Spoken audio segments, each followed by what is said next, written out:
Coucou à tous, j'espère que vous allez bien. On se retrouve pour une nouvelle guidance. On va continuer à décortiquer tout un tas de schémas, de mécanismes pour essayer de mieux comprendre ce qu'on vit, ce qu'on ne vit pas aussi, le pourquoi finalement de certains blocages apparents, de certaines situations qui semblent figées.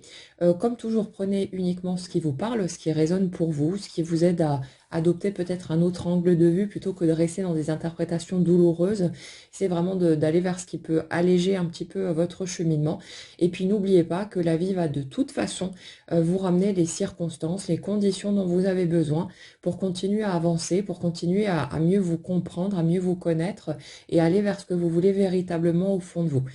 Euh, on démarre aujourd'hui sur une problématique qui est revenue assez souvent ces derniers temps dans vos commentaires. La notion de par rapport à cette rencontre marquante, j'ai envie que l'autre revienne, j'ai envie que les choses bougent, j'ai envie que les choses avancent, et en même temps, je suis pas tellement sûre de vouloir aller par là.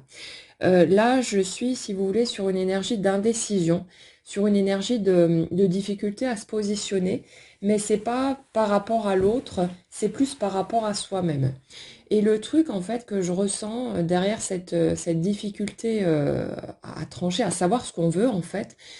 c'est que pour notre première énergie, c'est comme si elle avait conscience qu'en étant en présence de l'autre, ben forcément tout l'émotionnel est soulevé, il y a une espèce de tension, je dirais, qui est omniprésente. Et il y a ce côté, c'est épuisant d'être tout le temps en train de tout analyser, de tout décortiquer, de guetter un petit signe de l'autre, d'interpréter la moindre parole, le moindre geste. Est-ce que il ou elle a fait ceci, parce que cela, ou alors est-ce que ça veut dire que... Et il y a cette espèce de triturage de méninge permanent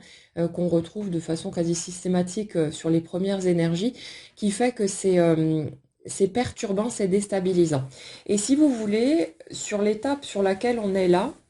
notre première énergie, elle a déjà fait un certain chemin en matière de retour vers soi, de détachement, d'apprentissage, de connaissance de soi en fait. Et il y a ce truc de, bon maintenant, j'ai trouvé une forme de stabilité, de sérénité, de tranquillité. J'ai retrouvé un certain équilibre après avoir traversé ce tsunami, après que tout était bouleversé, que tous mes points de repère aient volé en éclats, cette traversée de cette nuit noire de l'âme, comme on l'appelle bien souvent.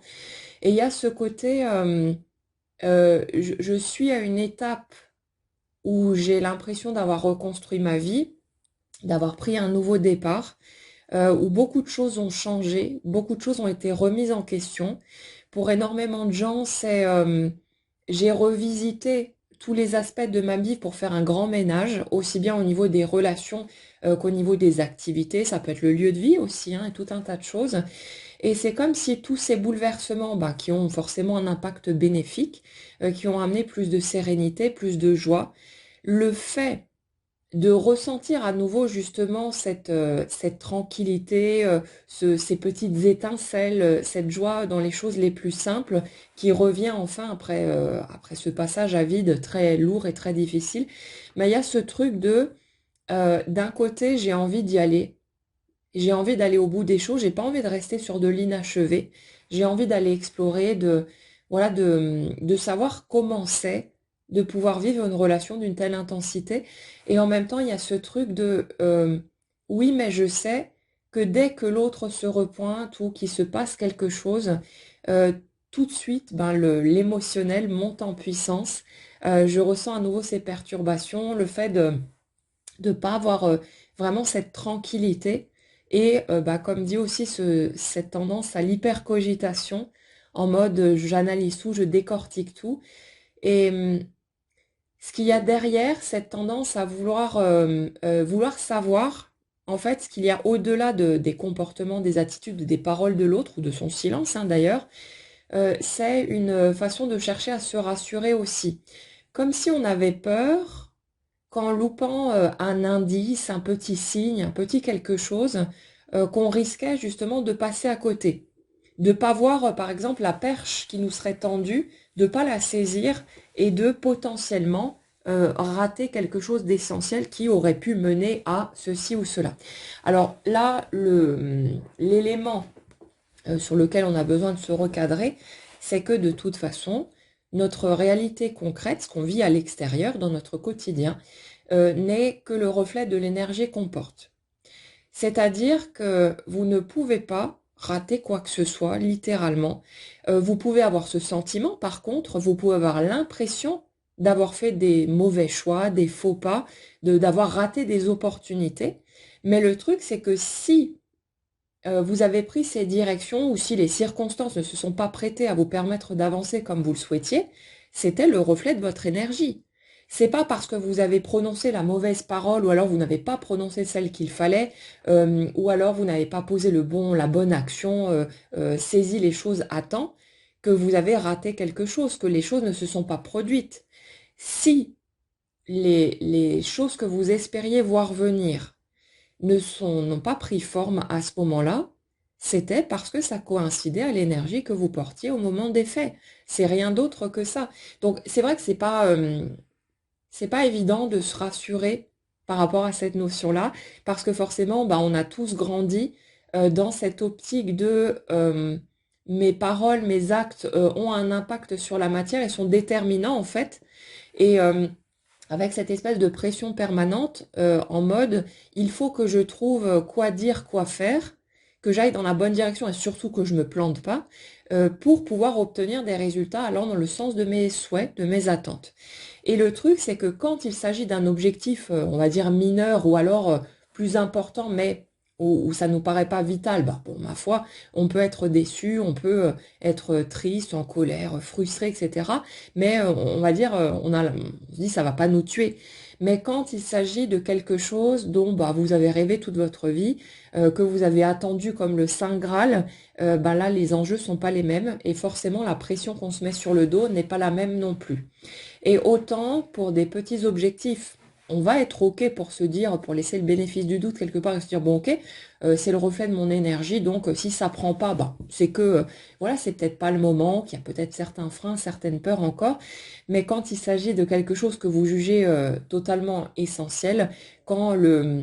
si vous voulez, le couple, dans sa version la plus belle, la plus harmonieuse, c'est quelque chose qui vous semble un indispensable à ne pas rater dans votre vie, bah là c'est plus du tout la même histoire et c'est normal aussi que vous puissiez avoir plus de difficultés, bah, simplement vous laisser porter, à laisser les choses se faire et à continuer à être en mode vite, vite, vite, il faut trouver une clé, il faut trouver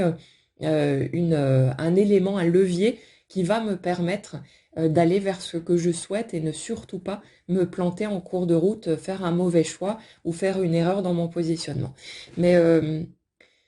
j'ai envie de vous dire qu'au bout d'un moment, on en a tellement marre finalement d'être dans ce positionnement de toujours guetter, de toujours s'auto-contrôler en permanence, d'être toujours là à veiller à avoir les bonnes pensées, la bonne attitude et machin et tout, qu'au bout d'un moment, c'est juste plus tenable. On ne peut plus respirer de cette façon-là, c'est insupportable. Et comme il y a cette part de nous qui en a ras-le-bol de jouer à ce jeu-là, les circonstances s'organisent pour ne pas nous donner ce qu'on souhaite quand on se démène dans tous les sens et quand on reste dans ces mécanismes-là. C'est pour ça que généralement, pour les personnes qui vivent ce type de rencontres marquantes, on retrouve pour tout le monde, en tout cas de ce que j'ai pu observer jusque-là, ce truc de tout ce qui fonctionnait avant dans mes anciennes relations ne marche absolument plus dans celle-ci. C'est comme si tous les codes volaient en éclats, qu'il n'y a plus rien qui était... on pouvait plus se raccrocher, si vous voulez, à quoi que ce soit de ce qu'on connaissait avant, comme si toutes les règles changeaient. Et ça change, pourquoi? Pas parce que on a rencontré l'être d'exception, machin et tout, mais parce que dans notre énergie, avant c'était OK, de fonctionner de cette manière-là, d'aller vers les faux semblants, vers voilà toutes ces petites magouilles qui nous permettaient de tordre plus ou moins la réalité. Mais arrivé à ce stade, il y a un tel désir d'authenticité, de sincérité, de vraie connexion, de faire tomber les masques en fait, qu'on ne peut plus accepter de fonctionner de cette manière-là. Sauf que nous, en tant qu'humains, bah, on se promène avec toutes nos croyances, nos peurs, notre expérience, nos souvenirs douloureux et tout ce qui s'ensuit. Et ça fait que de nous-mêmes, on ne peut pas sauter directement dans l'inconnu, on ne peut pas y aller cash et se mettre à fonctionner différemment. C'est un pas qui est beaucoup trop grand, qui est beaucoup trop effrayant. Et ça fait que comme notre souhait réel, c'est de pouvoir aller dans cette direction d'authenticité, de vivre sans les masques, de véritable connexion de cœur à cœur, ben, puisque nous, on ne peut pas y aller directement, c'est la réalité extérieure qui va s'organiser pour nous fournir les opportunités, le terrain favorable pour que quelque part on n'ait plus le choix. C'est en fait, c'est nous qui ne nous laissons plus le choix à nous-mêmes parce qu'il y en a tellement ras-le-bol qu'on ne veut plus des anciens fonctionnements. Mais comme on ne trouve pas ce courage d'y aller directement consciemment, eh ben, c'est l'extérieur qui s'organise, mais ça part bien de notre souhait. Et si on regarde avec un tout petit peu d'honnêteté ce qu'on ressent, on le voit clairement, qu'on n'a plus envie de ces faux semblants, de ces histoires à la con qui ne mènent nulle part, de ces demi-mesures. On a envie de plonger totalement, on a envie de vivre les choses, sauf qu'on n'a pas le mode d'emploi. On fait du mieux qu'on peut avec les moyens du bord, avec ce qu'on a appris, avec nos peurs et nos limites aussi. Et ça fait qu'on a besoin d'y aller progressivement pas à pas. Et Dieu merci, notre réalité extérieure n'est qu'un reflet de notre énergie. Ça nous arrange pas toujours, c'est clair. Mais mine de rien, ça se goupille parfaitement bien. Parce que quand on n'est pas capable de faire le pas directement soi-même, ben, c'est notre énergie qui prend le relais et qui nous fournit le terrain approprié pour qu'on puisse aller par là et que quelque part on soit plus ou moins mis au pied du mur. Et c'est ce qui se passe finalement dans cette rencontre marquante, c'est que les anciens modes de fonctionnement relationnels ne prennent absolument plus. Alors c'est extrêmement dépaysant, c'est pour ça qu'on cherche des réponses, on cherche à coller des étiquettes, on cherche à comprendre ce qui se passe, pourquoi cette relation est différente des autres. Ben, elle est différente parce que nous on a changé, parce que nous on ne peut plus se contenter de ce qu'on pouvait prendre avant comme étant acceptable et que le point de saturation quelque part a été dépassé et qu'on est prêt pour aborder une nouvelle étape, même si c'est flippant et même si c'est extrêmement perturbant. Ouais, donc j'en reviens au point de départ. Notre première énergie, elle est vraiment sur ce positionnement quelque part un peu entre deux, à ne pas savoir quelle direction emprunter, à ne pas arriver à atteindre une forme de clarté totale au niveau de son positionnement. Mais en fait, le truc, c'est que ce que je ressens là, c'est une étape, en tout cas, c'est pas quelque chose de figé. Donc vous inquiétez pas, hein, si vous ressentez ça en ce moment, vous n'allez pas rester coincé là-dedans. Comme chaque morceau de ce que vous avez pu traverser, c'est une étape. C'est une étape qui vous permet de continuer à digérer. C'est aussi une étape où il peut y avoir des mouvements dans la matière, des petites avancées, des petites choses qui se font et qui vous permettent quelque part d'aller vérifier où vous en êtes au stade actuel. Souvent,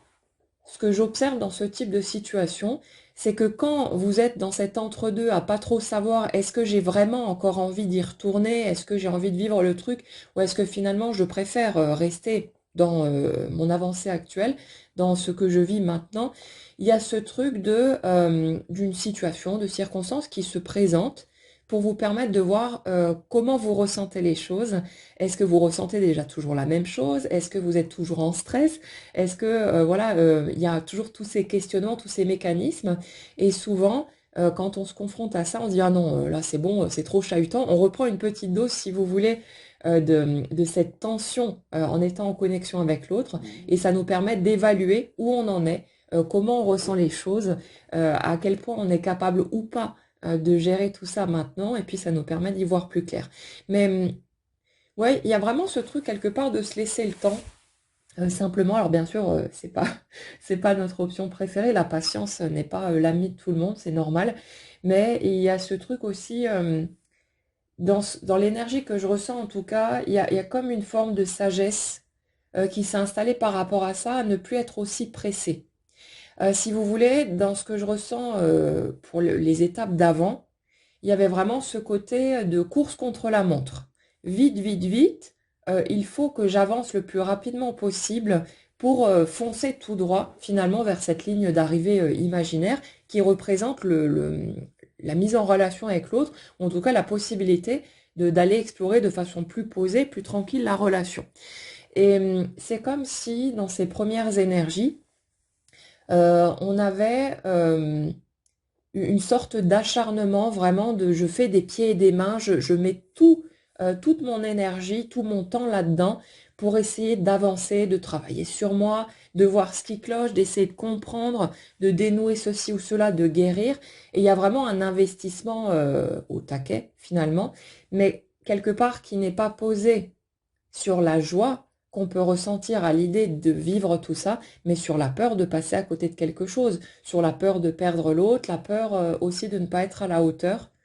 L'un des mécanismes qui revient le plus souvent, mais ça chez les deux, c'est l'idée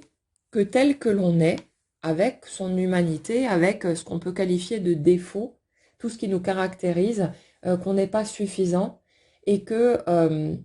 l'autre ayant une telle importance pour nous, on a l'impression de se sentir tout petit à côté. Mais le truc, c'est que c'est normal d'avoir ce ressenti-là quand il y a une vraie connexion avec quelqu'un. C'est parce que c'est votre vulnérabilité en fait que vous ressentez.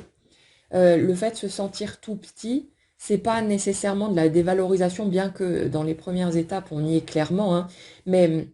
le truc, c'est que même quand vous allez avoir suffisamment confiance en vous, que vous allez vous connaître, vous accepter de plus en plus tel que vous vous sentirez toujours tout petit et tout vulnérable face à quelqu'un que vous aimez véritablement. Donc c'est tout à fait normal d'avoir cette sensation de d'être une petite chose ridicule à côté. C'est pas nécessairement dans un jugement, mais c'est vraiment ce côté on a tellement fait tomber la carapace en présence de l'autre que bah forcément notre cœur est exposé en grand, il n'y a plus de barrière, il n'y a plus de muraille autour, et c'est ça qui donne ce sentiment de fragilité, de vulnérabilité, et qui permet aussi finalement de se relier véritablement avec l'autre. Et le truc, c'est que vous voyez, euh, si vous regardez un petit peu votre positionnement, comment vous avez vécu les choses jusque-là, le truc, c'est qu'on n'a pas trop de mal à admettre non plus généralement qu'on n'était clairement pas capable de se placer dans cette vulnérabilité-là face à l'autre, ou face même aux autres en général, hein. La plupart du temps, au moment où cette rencontre se fait, on a déjà encaissé tellement, il y a déjà tellement de blessures qu'on est blindé comme des chars d'assaut. On en parle souvent dans les guidances, vraiment ce côté carapacé de l'extrême. Et le truc, c'est que quand on porte une telle carapace, qu'on a une telle muraille autour du cœur, comment voulez-vous que l'énergie circule vers un autre être vivant si vous êtes muré à ce point? C'est juste pas possible. Et le truc, c'est que pour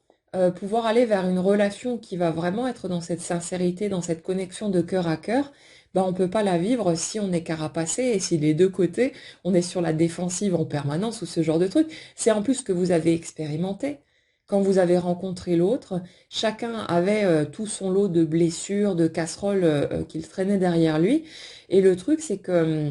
même si pendant un temps, cette reconnaissance finalement de soi en l'autre fait que c'est comme un nuage tout rose, c'est magique, il y a des étincelles partout, ça nous porte, c'est grisant, c'est extrêmement puissant comme sentiment. Bah, le truc, c'est que dès qu'on va venir soulever les différences et tout ce qui est jugé en fait chez soi, ça va piquer, mais d'une force hallucinante aussi. Et ça fait qu'on va être très vite sur la défensive, on va se replier, on va pas comprendre ce qui se passe,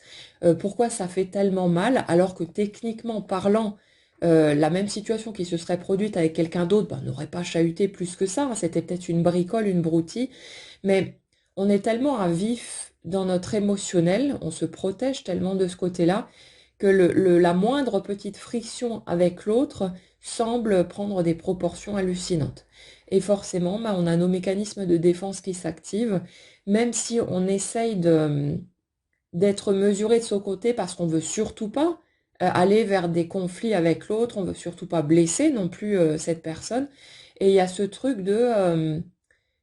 je n'arrive pas à m'autoriser à être vraiment moi-même parce que je sens bien que si je suis moi-même, ça va exploser dans tous les sens parce que ça me chahute tellement, ça vient me heurter tellement fort, même si je sais que l'autre ne le fait pas exprès, qu'il n'y a pas d'intention de nuire, de faire du mal de l'autre côté. S'il y a des intentions de nuire selon vous, c'est qu'on ne parle pas de la même chose et que cette guidance n'est sans doute pas pour vous. Mais là, sur les situations desquelles on parle ici, il n'y a absolument aucune intention de nuire ou de faire du mal en quoi que ce soit. Seulement, on a deux personnes qui sont dans des mécanismes d'expression différentes, qui n'ont pas les mêmes parcours, qui quelque part ont les mêmes fondations, mais en même temps, il y a deux façons d'exprimer les choses, deux mondes qui sont plus ou moins opposés, et ça fait que c'est assez compliqué de pouvoir vraiment se comprendre, en tout cas dans un premier temps, et c'est pour ça que ça mène à tellement de confusion, à des malentendus, à des conflits, parce qu'on ne parle pas quelque part le même langage. Et ça, c'est tout un apprentissage aussi, et en même temps, c'est nécessaire pour pouvoir s'extraire soi-même de cette forme de rigidité qu'on finit par adopter en mode mon langage est le langage universel, alors qu'en fait, il y a plein d'autres façons d'aborder les choses, de ressentir, etc., de vivre. Et il y a vraiment besoin de s'ouvrir à ces différences-là et de voir que on peut communiquer de façon tout à fait saine et positive, même si on a des approches différentes. Mais le truc, c'est que dans un premier temps, il y a une telle dévalorisation chez l'un comme chez l'autre que dès que les différences sont soulevées, on le prend directement comme une attaque personnelle, comme un jugement, alors qu'en fait, c'est nous qui nous jugeons sur ces points-là. Tout ce qui a pu vous piquer provenant de l'extérieur, des remarques qu'on a pu vous faire ou quoi que ce soit, vous remarquerez sans doute que même si tout ça n'était pas dit de façon méchante ou quoi que ce soit, que c'était peut-être un simple constat, tout ce qui vient vous piquer très fort reflète inévitablement les aspects que vous n'acceptez pas chez vous, que vous pensez pas acceptables, négatifs, peut-être mauvais, et c'est ça qui a besoin de basculer aussi, et puis c'est pour ça qu'on a besoin de ce miroir qui vient braquer le projecteur quelque part sur tous ces aspects qu'on n'accepte pas encore chez soi. Et ce contraste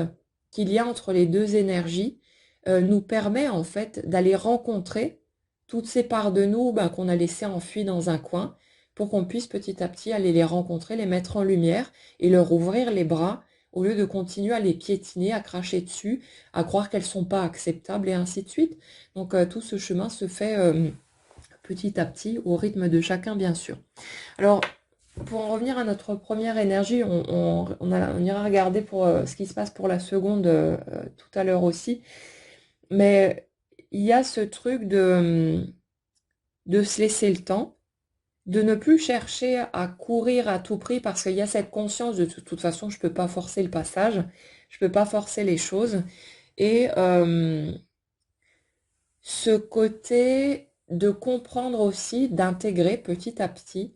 que notre réalité extérieure, elle reflète parfaitement où on en est, et que si les choses n'avancent pas, c'est pas pour nous emmerder, c'est pas une punition, c'est pas quoi que ce soit de ce type, c'est juste que pour l'instant, il y a peut-être encore trop de freins, de barrières, un besoin peut-être de temps simplement pour se retrouver, pour digérer, pour reconstruire sa vie, pour se trouver soi-même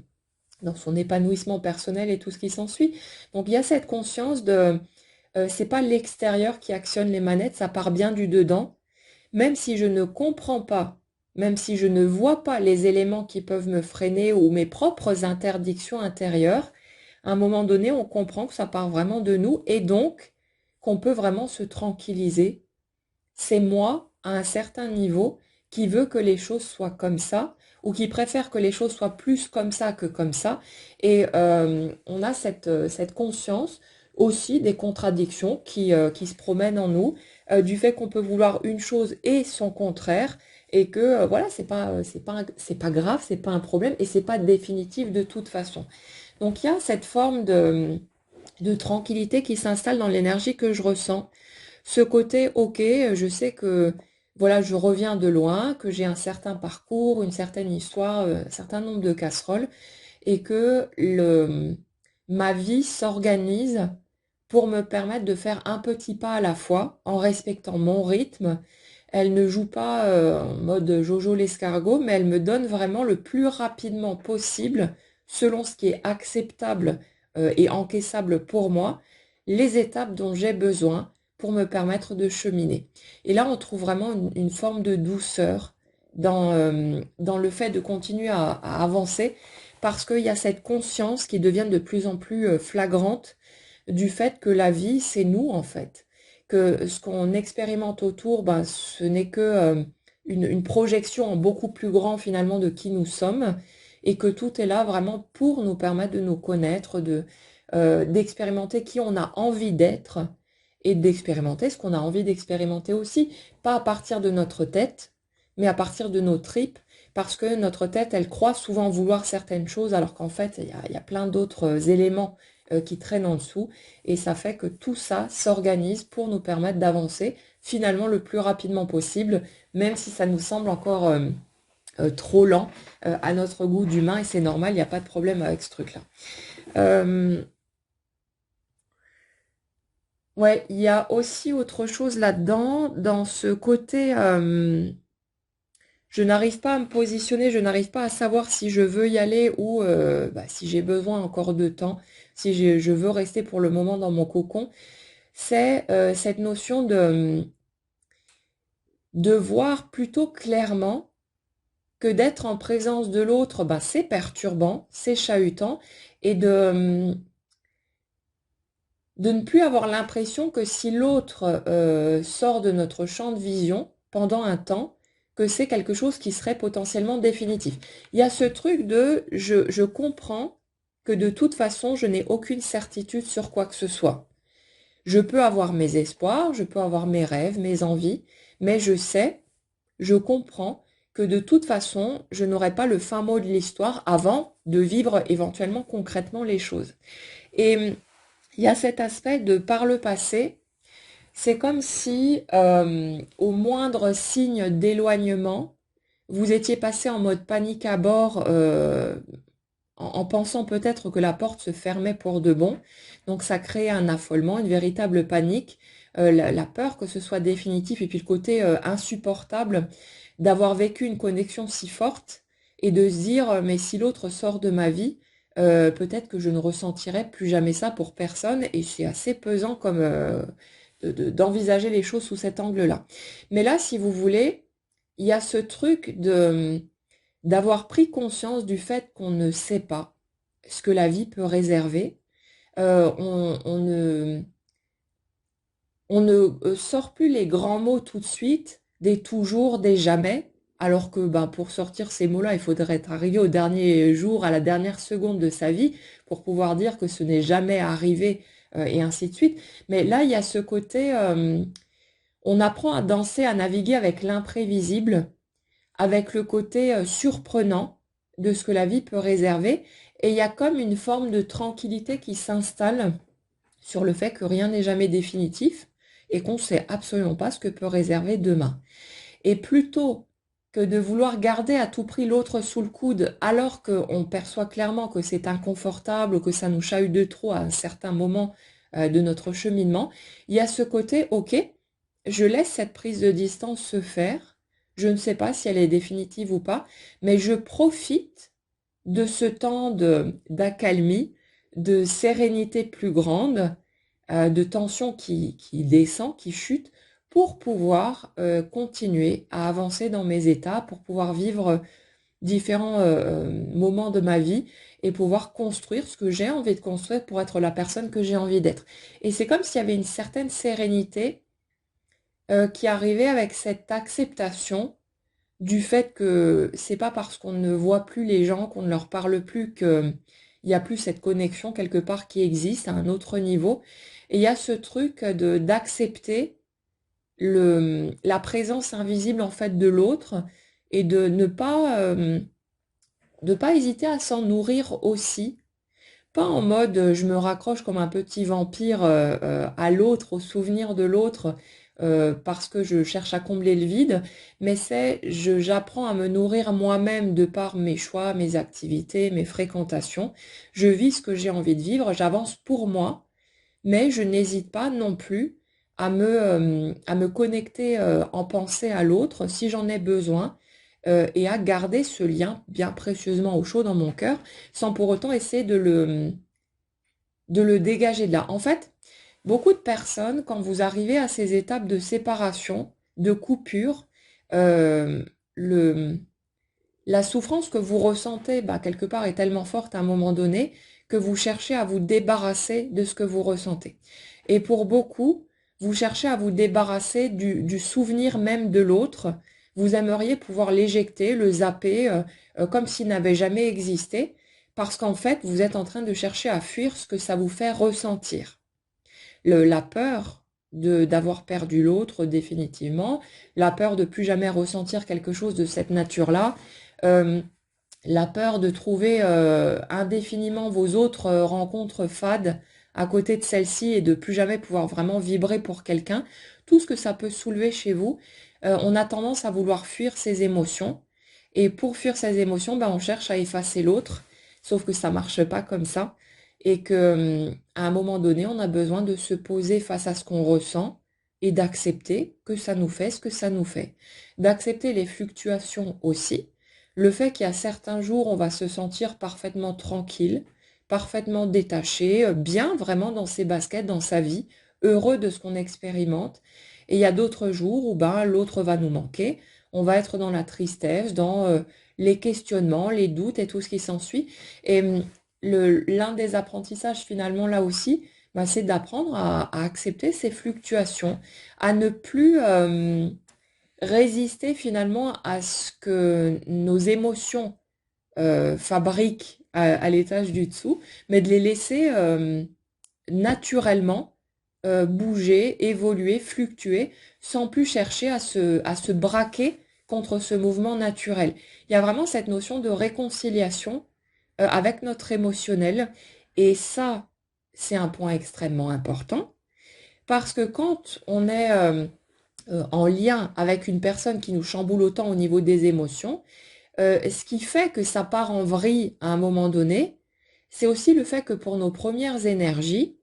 on a tendance à tellement être dans le contrôle de notre émotionnel que quand notre émotionnel bouillonne à ce point-là et qu'on n'arrive plus rien à maîtriser, on se met à paniquer et inconsciemment, on se met à souhaiter que ça s'arrête. Et on a beau avoir du mal à entendre cette partie-là, si les choses commencent à cafouiller, qu'il y a des obstacles, qu'il y a des difficultés ou qu'on a l'impression même de s'auto-saboter, c'est parce qu'il y a une part de nous qui souhaite clairement sortir de là, tellement on n'a plus la maîtrise du tout de ce qui se passe au niveau de nos émotions. Donc le truc à comprendre ici aussi, c'est que pour pouvoir vivre une relation d'une telle intensité, on a clairement besoin d'apprendre à se sentir à l'aise avec son émotionnel, même quand cet émotionnel va commencer à partir dans tous les sens. On a besoin d'apprendre à lâcher ce contrôle, et ça ne se fait pas en claquant des doigts. C'est un apprentissage qui se fait au fil du temps, au fil des expériences. C'est pas si évident que ça. Le truc, c'est que de ce que j'ai pu observer jusque-là, quand on vit ce type de situation, ben, on retrouve systématiquement des personnes extrêmement sensibles. Et le truc, c'est qu'on a passé notre vie euh, à essayer d'esquiver nos émotions, essayer de les contrôler, de les juguler, pour ne pas que ça nous perturbe à ce point-là, parce que bah, on s'est fait chahuter par potentiellement papa et maman ou plein d'autres gens. Ah, t'es trop sensible, non mais pourquoi tu réagis comme ça? Non mais ça va pas dans la tête, pourquoi est-ce que machin et tout? Et c'est quelque chose qui a été extrêmement blessant pour la très grande majorité d'entre nous, en tout cas je l'ai systématiquement vu chez ce type de profil. Bah, il y a ce truc de euh, on m'a tellement fait sentir que cet émotionnel bouillonnant était dérangeant, était de trop, bah, qu'on a tous appris à le contrôler, à essayer de l'enfermer dans une boîte et à faire en sorte que ça ne génère plus ce genre de réaction. Et puis, bah, on met du temps à pouvoir déjà poser des mots. Heureusement, de nos jours, on en parle de plus en plus, donc c'est d'autant plus facile cette reconnaissance. Mais je sais que de mon côté, la première fois que j'ai entendu parler d'hypersensibilité, j'avais 30 ans. Donc on passe toutes ces années de notre vie à croire qu'on n'est pas normal, que c'est pas qu'on est censé être différent, à ne pas comprendre non plus le monde dans lequel on vit. On sent ce décalage entre notre envie spontanée de vivre notre vie et le mode d'emploi qui semble s'opérer partout autour de nous. Et il y a ce truc de jamais se sentir à sa place, de toujours avoir l'impression qu'on n'est peut-être pas né à la bonne époque ou dans la bonne société, la bonne culture, etc. Et c'est très déstabilisant. Et le truc, c'est qu'on a passé tellement de temps avant de faire cette rencontre à chercher, à apprendre à contrôler nos émotions, qu'on est devenu finalement très doué pour ça, pour camoufler, pour enfermer, pour mettre du déni dessus. euh, que quelque part, quand on va vivre cette rencontre-là, qui ne permet plus aucun contrôle tellement ça explose dans tous les sens, euh, on ne peut pas de but en blanc apprendre à gérer cet émotionnel tourbillonnant. C'est pour ça aussi que très souvent, dans ce type de rencontres très fortes, on vit des allers-retours, des périodes d'éloignement, puis des périodes de reconnexion, parce que ça nous laisse le temps de souffler, ça nous permet de nous poser un peu plus au calme après ces périodes de chahut quand on est en lien avec l'autre. Et chacun va vivre ses étapes en fonction de son propre rythme pour ne pas que ce soit trop intense, trop vif et que ce soit finalement insupportable. On a besoin de ces allers-retours, de ces va-et-vient pour pouvoir prendre le temps d'avancer, de comprendre, de digérer, de se familiariser et pour pouvoir se réconcilier avec ce vécu de nos émotions. Et ça se fait petit à petit, au fil des étapes. On apprend à ne plus avoir peur de notre émotionnel, à accepter qu'on est comme ça, que c'est notre nature profonde et que c'est un véritable cadeau. Bien sûr qu'il y a des aspects qui sont méga chiants, le fait de pas pouvoir, d'avoir les larmes aux yeux pour tout et n'importe quoi, de toujours être dans cette sensibilité, dans cette quelque part hyper réactivité, avec les remarques qu'on se prend. Mais après, au bout d'un moment, on s'en fout, on sait que les autres, ils savent qu'on est comme ça, et quand on l'assume soi-même, un peu même s'il y a des petites remarques ou des petits trucs, les autres apprennent à faire avec, et puis c'est pas une source de rejet ou quoi que ce soit, mais les autres auront toujours la réaction qui sera raccord avec notre propre positionnement, et c'est pour ça que nous, on a besoin de temps et d'un certain nombre de situations, de circonstances, pour apprendre que c'est ok d'être comme ça, et que cette grande sensibilité, même si elle peut être chiante par moment, elle nous offre aussi toute cette empathie, cette capacité de regarder au-delà des masques. Ce que je suis en train de faire, le fait de décortiquer pour ces guidances, cette lecture, elle serait pas possible pour moi si j'avais pas cette sensibilité-là. Donc je la considère vraiment comme un cadeau. C'est quelque chose que j'aime énormément de faire et qui m'apporte beaucoup. Donc je suis sûre que chacun d'entre vous, que ce soit peut-être même par l'expression artistique, le côté créatif, tout ce que ça peut amener dans votre vie, ce sont des cadeaux. Alors oui, il n'y a pas que le côté cadeau, il y a le côté plus chiant aussi, mais comme n'importe quelle autre caractéristique, il y a toujours des avantages et des inconvénients. Et puis on a besoin d'apprendre à se réconcilier avec ces morceaux-là. Mais le truc, c'est que pour pouvoir vivre le couple, un couple aussi intense, il est totalement indispensable de pouvoir progressivement apprivoiser la façon dont nos émotions s'expriment. Tant que vous êtes dans ce refus de laisser vos émotions s'exprimer, tant que vous êtes dans l'hyper-contrôle, vous ne pouvez pas aller vivre une relation de cette façon-là, parce que vous serez toujours en train de vous brider, de vous freiner, vous serez toujours quelque part en train de porter un masque. Donc il y a tout ce chemin à faire pour pouvoir apprendre comment ça fonctionne, se sentir à l'aise, voir petit à petit que nos émotions, même quand elles sont très très fortes, elles ne nous tuent pas, que c'est juste un ressenti qui est très stressant, très effrayant, parce qu'on ne connaît pas, parce qu'on n'a pas l'habitude, parce qu'on croit tout un tas de choses fausses, mais progressivement, on voit qu'on peut plonger très bas comme monter très haut, et qu'en fait, on est toujours là, et que c'est ok, qu'on s'en relève, qu'on en sort, et plus on va accepter de ressentir ce qu'on ressent sans plus y mettre de filtre, et plus ça va devenir naturel de naviguer avec ses émotions. Et puis voilà, ça ouvre plein de portes. Mais le truc, c'est que si vous voulez, on ne pourrait pas apprendre tout ça en étant directement plongé à fond la caisse dans un couple aussi puissant en matière d'émotion. Ce serait pas gérable, ce serait juste pas possible, hein. Donc on a besoin que ce soit quelque part éveillé par cette relation, parce que c'est forcément l'amour qui vient nous chambouler le plus fortement dans la vie, c'est vraiment notre connexion avec les autres, hein, y a que ça qui peut éveiller quelque chose d'aussi fort. Et ça vient se réveiller par ce biais-là, mais ensuite la relation quelque part se retire pour nous permettre de digérer, d'encaisser, d'analyser, de voilà, en fonction de notre mode de fonctionnement. Et ensuite, bah, il y a des allers-retours qui se font pour nous permettre de franchir chaque étape. Et chaque fois que on a franchi un nouveau cap, bah, il y a une petite touche supplémentaire qui vient, l'autre peut réapparaître, où il y a des interactions, il se passe tout un tas de choses qui peuvent passer aussi par d'autres situations évidemment, euh, pour nous permettre d'arriver à la prochaine marche, de ressentir, de se positionner, de se mettre au clair avec ce qu'on vit aussi, de voir que ok, ça va, maintenant je gère mieux telle ou telle partie, je me sens plus à l'aise, je me sens plus confortable, et pour pouvoir un petit pas à la fois, pouvoir avancer dans ce cheminement. Après, ça c'est pour notre première énergie qui bah, généralement est beaucoup plus consciente de ce qui se passe. Dans ce que j'ai pu observer jusque-là, c'est la première énergie qui a tendance à, à se creuser les méninges, à partir en mode turbo-réflexion, à vouloir tout décortiquer, tout analyser, qui a ce besoin de comprendre, alors que l'autre en face, il est beaucoup plus, je dirais, terre à terre, il est beaucoup plus zen avec cette partie-là parce qu'il vit les choses au lieu de les cogiter.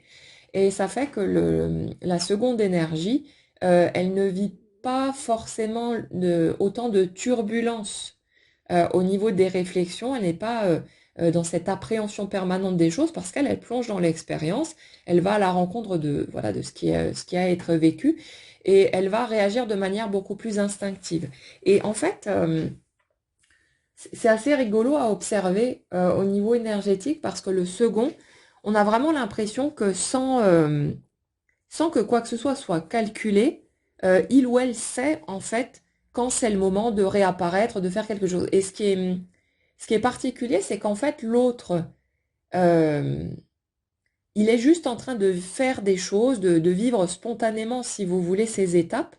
Mais ça coïncide toujours quelque part aussi avec les besoins du premier. C'est de la co-création de toute façon, hein, ça marche dans les deux sens.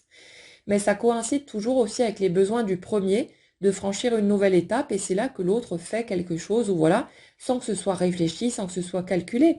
Et le truc, c'est que notre première énergie, quand l'autre fait quelque chose, va se mettre à cogiter dans tous les sens, à réfléchir, mais est-ce que l'autre a fait ça parce que ceci, parce que cela, et on part dans des cogitations sans fin, alors que l'autre, il est simplement dans un mouvement spontané, parce qu'il y a une espèce de d'aimantation et il est juste en train de poser ce qu'il a envie de poser à ce moment-là, pour différentes raisons, mais sans que ce soit magouillé dans le but de provoquer ceci ou cela. Il n'y a vraiment pas cette notion de calcul ou de réflexion, c'est juste de l'action spontanée pour pouvoir avancer dans sa vie et pouvoir franchir ses étapes tout simplement. Euh, ouais, le truc, c'est que dans la seconde énergie, c'est marrant parce que c'est comme si on était plutôt dans une notion de confiance, c'est-à-dire sans même partir hein, dans des recherches spirituelles ou quoi que ce soit, mais il y a ce côté je laisse faire la vie, comme si c'était un ancrage naturel en fait pour la seconde énergie, en mode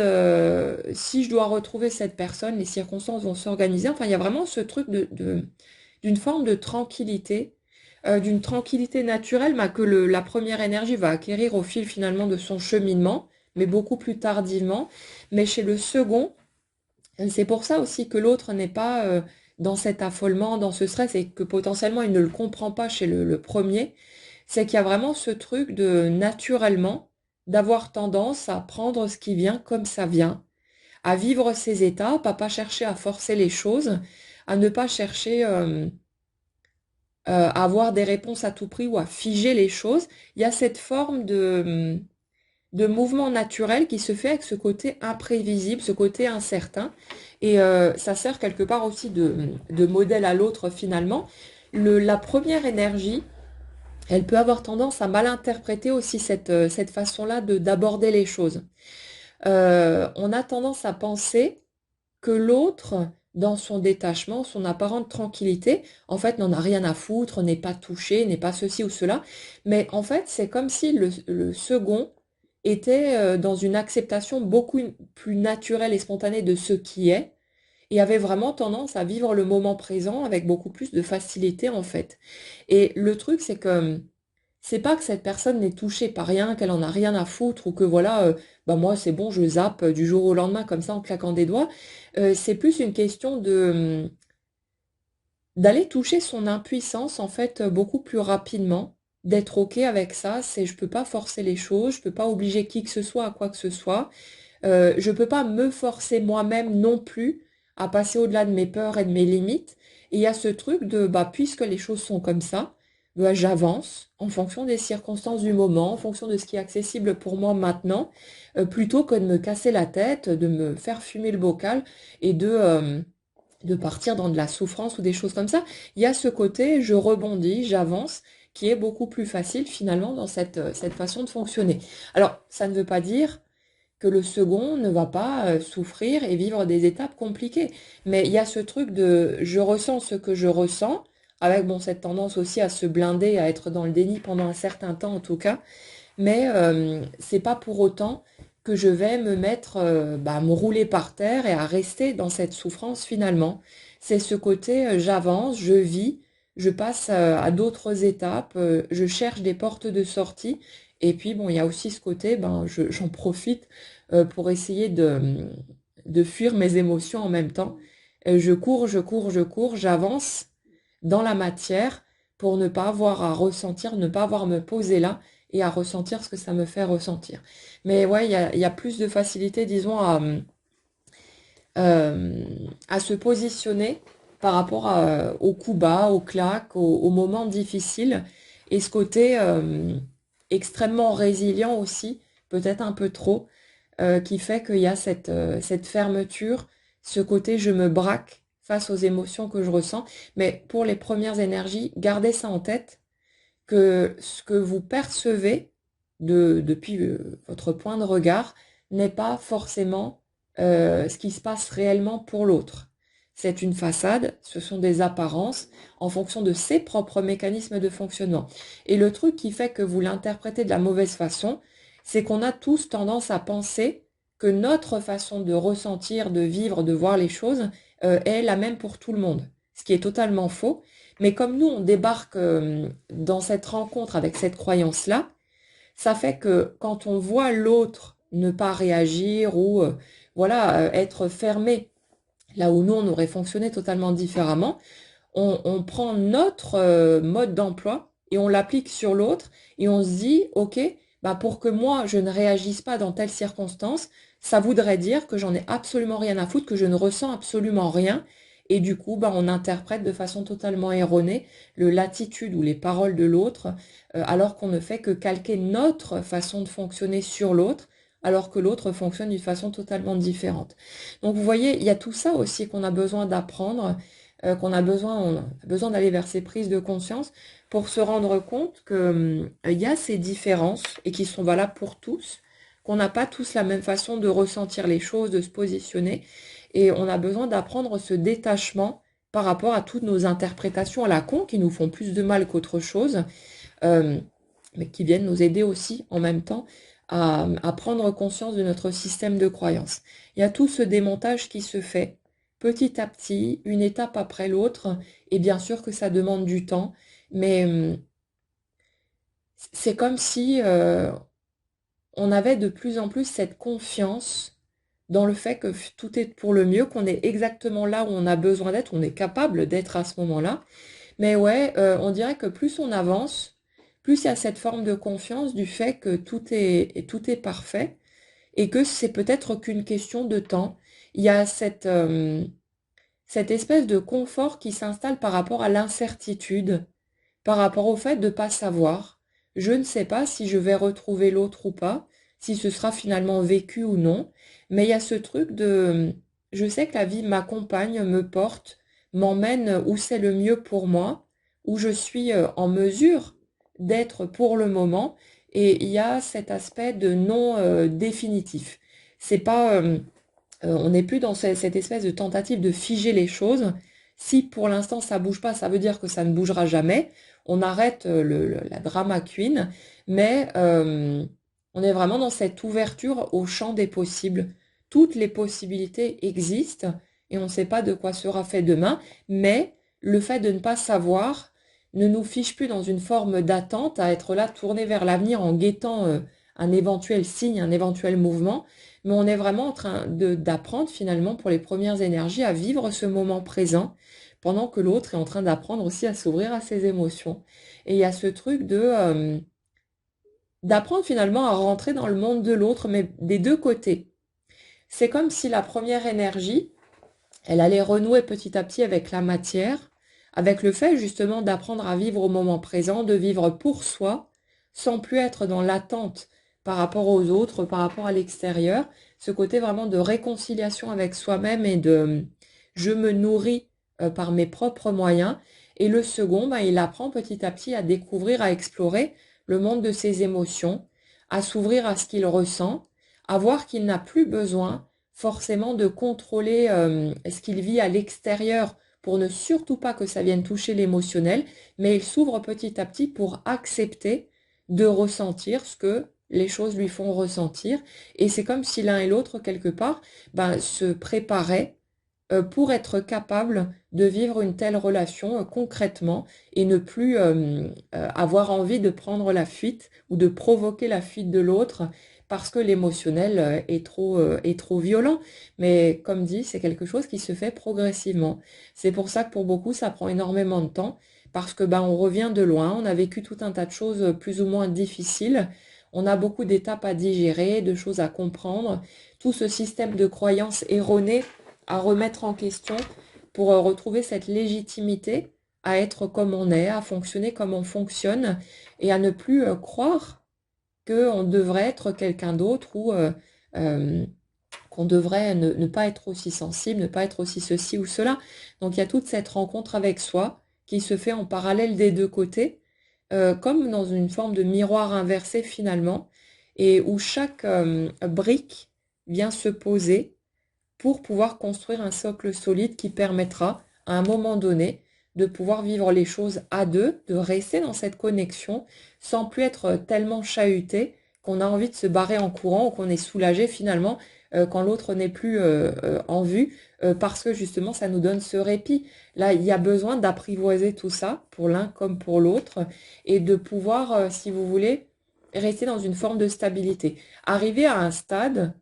où ce chahut émotionnel ne nous fera plus rentrer dans des mécanismes de défense, de protection, de carapaçage, et où on pourra garder ce cœur grand ouvert, être suffisamment posé pour pouvoir exprimer ce qu'on ressent, même si bah, parfois c'est maladroit, voilà, on s'en fout, mais que ça parte plus dans des malentendus, des disputes qui n'auraient pas lieu d'être, parce qu'on est en train d'essayer de se protéger de ses émotions. Donc il y a tout cet apprentissage qui se fait, certes, qui peut être